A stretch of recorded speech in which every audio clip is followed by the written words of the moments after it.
முகமது நபி ஸல்லல்லாஹு அலைஹி வஸல்லம் அவர்கள் அவர்களிடத்துல போரா அமைதியா, சண்டையா சமாதானமா என்ற ஒரு கேள்வி வந்தால் அவர்கள் எதற்கு முன்னுரிமை கொடுப்பார்கள் என்றால் சமாதானத்திற்கு தான்.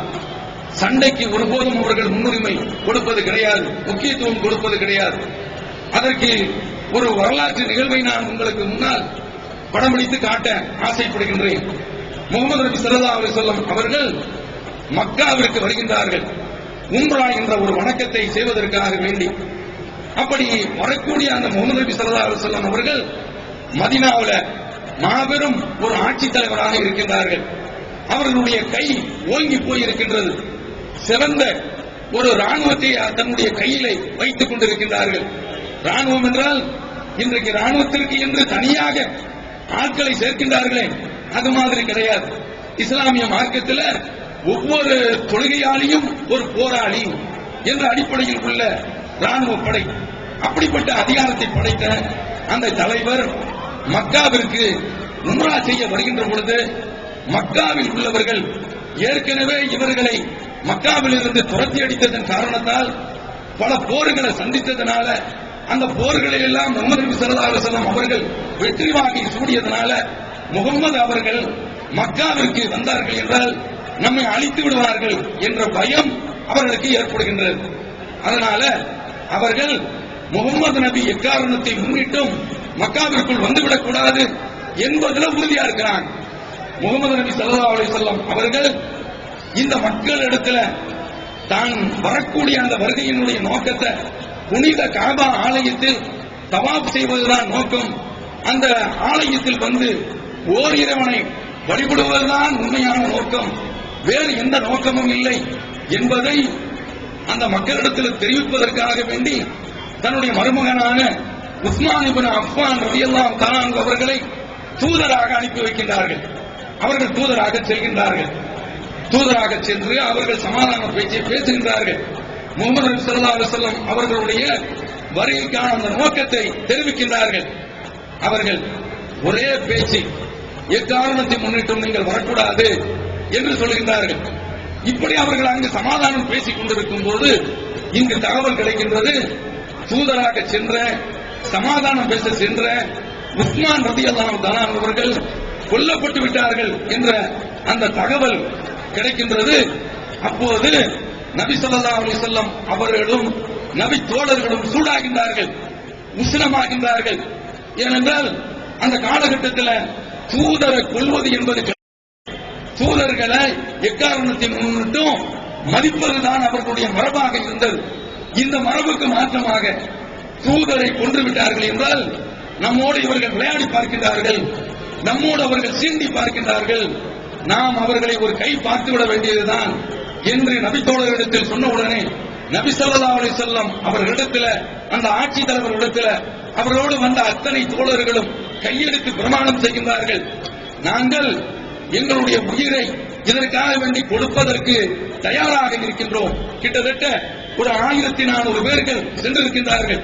ரெண்டில் ஒன்றை பார்த்து விடுவோம், எக்காரணத்தை முன்னிட்டும் அல்லாஹ்விற்காக வேண்டியும் அவனுடைய தூதருக்காக வேண்டியும் எங்களுடைய உயிர் அர்ப்பணம், எங்களுடைய உயிர் சமர்ப்பணம் என்று பிரகடனப்படுத்துகின்றார்கள்.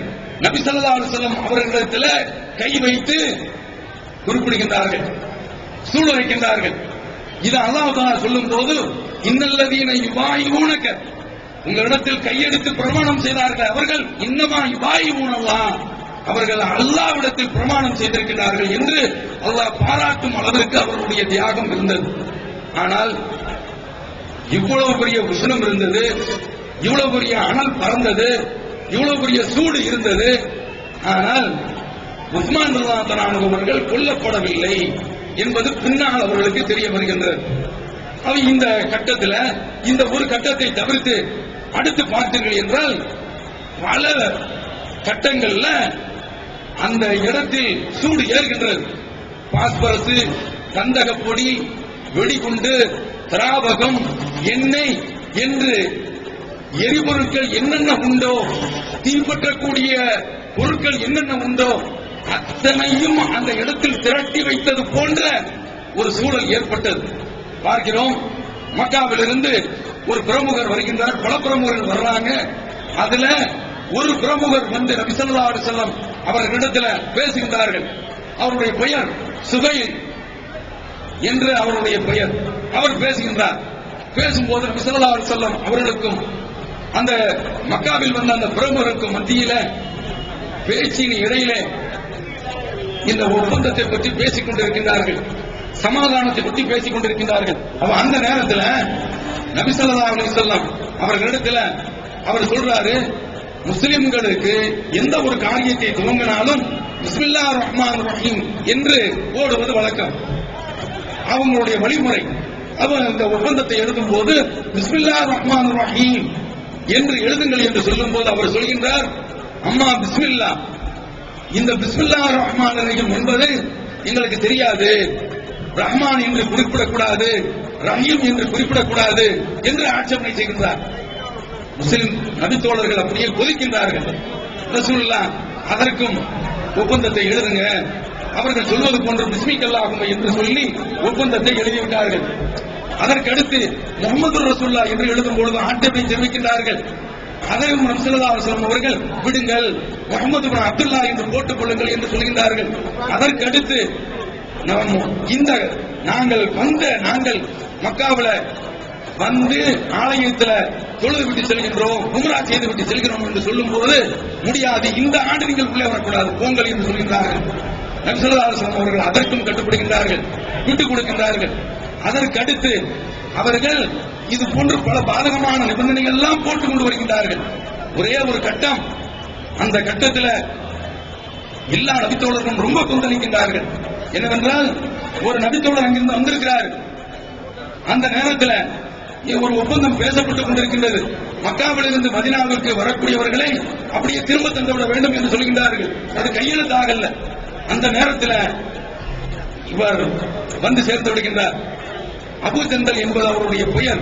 அவருடைய உடலில் அப்படியே சங்கிலி பிணைக்கப்பட்டிருக்கின்றது, இரத்தம் வராக காட்சியளிக்கின்றார். அந்த நேரத்தில் அங்க சொல்றாங்க, இவரை எங்களிடத்தில் திரும்ப தந்துவிட வேண்டும், அவர் முஸ்லீமா வந்திருக்கிறார், திரும்ப தந்துவிட வேண்டும் என்று சொல்லும்போது நபி ஸல்லல்லாஹு அலைஹி வஸல்லம் அவர்கள் குறுக்கிட்டு சொல்றாங்க, ஒப்பந்தத்தில் இதுவரைக்கும் கையெழுத்தாகல, நீங்கள் எப்படி அவரை திரும்ப கேட்கலாம் என்று சொல்லும்போது அவரை திரும்ப தந்தால் பேச்சு, இல்லையென்றால் பேச்சு இல்லை என்று சொல்கிறார்கள். அதற்கும் இறங்கி கொடுக்கின்றார்கள். அப்ப இந்த சந்தர்ப்பத்தில் போர் பற்றக்கூடிய அத்தனை வாய்ப்பும் ஏற்பட்டு நபி ஸல்லல்லாஹு அலைஹி வஸல்லம் அவர்கள் அந்த வாசல்கள் எல்லாம் அடைத்து சமாதானமா சண்டையா என்று வருகின்ற பொழுது சமாதானம் தான், போரா சமாதானமா, போரா ஒப்பந்தமா என்று வருகின்ற பொழுது இந்த ஒப்பந்தத்தின் மூலமாக அமைதி ஏற்படுமானால் அதற்கு என்ன விலையும் கொடுப்பதற்கு நான் தயார் என்று சொல்கிறார்கள். அப்படி சொல்லிவிட்டு தான் அவர்கள் வந்தார்கள். இந்த வரலாற்றை நாம் பார்க்கும் பொழுது அல்லாஹ்வுடைய தூதர் எப்படிப்பட்ட ஒரு சூழலிலையும் சண்டையா சமாதானமா என்று வருகின்ற பொழுது சமாதானத்திற்கு தான் அவர்கள் முக்கியத்துவம் கொடுத்திருக்கின்றார்கள். போரா பிரச்சனையா என்று வருகின்ற பொழுது அவர்கள் எக்காரணத்தை முன்னிட்டும் உறவுதான், அன்பு, பாசம், இது போன்ற நிலையைத்தான் கடைபிடிக்க வேண்டும் என்று எந்த ஒரு காலகட்டத்திலும் போருக்கு அவர்கள் முன்னுரிமை கொடுத்தது கிடையாது. அப்படிப்பட்ட மார்க்கம் தான் இஸ்லாமிய மார்க்கம் என்று கூறி இந்த மார்க்கம் தான் தவறான முறையில் சமுதாயத்தில் சித்தரிக்கப்பட்டுக் கொண்டு இருக்கின்றது. இஸ்லாம் அதற்கு அப்பாற்பட்டது என்பதை இந்த நேரத்தில் உங்களிடத்தில் தெரிவித்து நன்றி கூறி அமைகின்றேன். வாஹிரு தஅவானா அல்ஹம்துலில்லாஹி ரப்பில் ஆலமீன். அஸ்ஸலாமு அலைக்கும் வரஹ்மத்துல்லாஹி வபரகாத்துஹு.